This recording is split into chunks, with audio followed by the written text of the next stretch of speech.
देखिए प्रश्नावली 5.2 में प्रश्न नंबर 1, निम्नलिखित समांतर श्रेणियों का योग ज्ञात कीजिए। देखिए प्रश्न नंबर 1 का पहला, देखो एपी दे रखी है आपको 2, 7, 12। इस एपी के 10 पदों तक जो है योग ज्ञात करना है आपको, ठीक है। तो देखो सबसे पहले लिख लेता हूँ इस एपी का पहला पद यानी कि ए बराबर आ जाएगा इसमें 2, ठीक है। अब इस एपी का सारवंत्र यानी कि डी निकाल लूंगा। डी कैसे निकालते हैं, दूसरे पद में से पहला पद घटाना है, यानी कि दूसरा पद है 7, 7 में से मैं पहला पद 2 घटा दूंगा, ठीक है। 7 में से मैं 2 घटाऊंगा तो आएगा 5, यानी कि सारवंतर आ गया यहाँ पर 5। अब जो है यहाँ पर n बराबर 10 आ जाएगा, क्योंकि पदों की संख्या 10 यानी कि 10 पदों तक योग ज्ञात करना है। तो एस एन इसमें ज्ञात करना है, यानी कि आप कह सकते हो कि एस टेन ज्ञात करना है, ठीक है। तो मैं एस एन वाला सूत्र लगा दूंगा इसमें। तो देखो एस एन यानी कि एन पदों का योगफल ज्ञात करने का सूत्र लगाओ इसमें।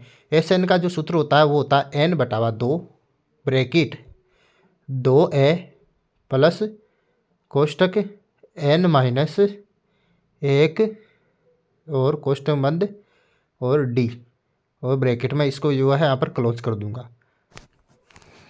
अब लगाऊंगा यहाँ पर बराबर का चिन्ह। n का मान 10 होता है तो यहाँ पर लगाऊंगा 10 में, ठीक है।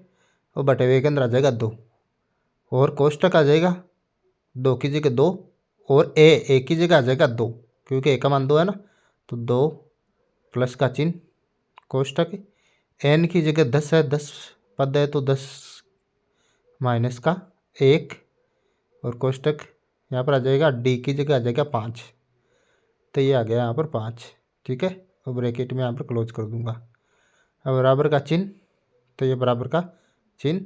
अब देखो 10 को मैं जो है 2 से काटूंगा, ठीक है ना।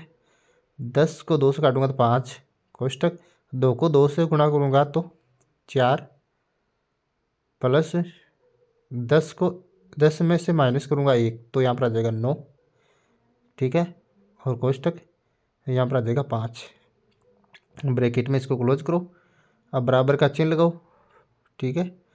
अब 5 की जगह 5 ब्रैकेट 4 प्लस 9 को मैं 5 से गुणा करूँगा तो 9 पंजे 45 आएंगे, ठीक है ना।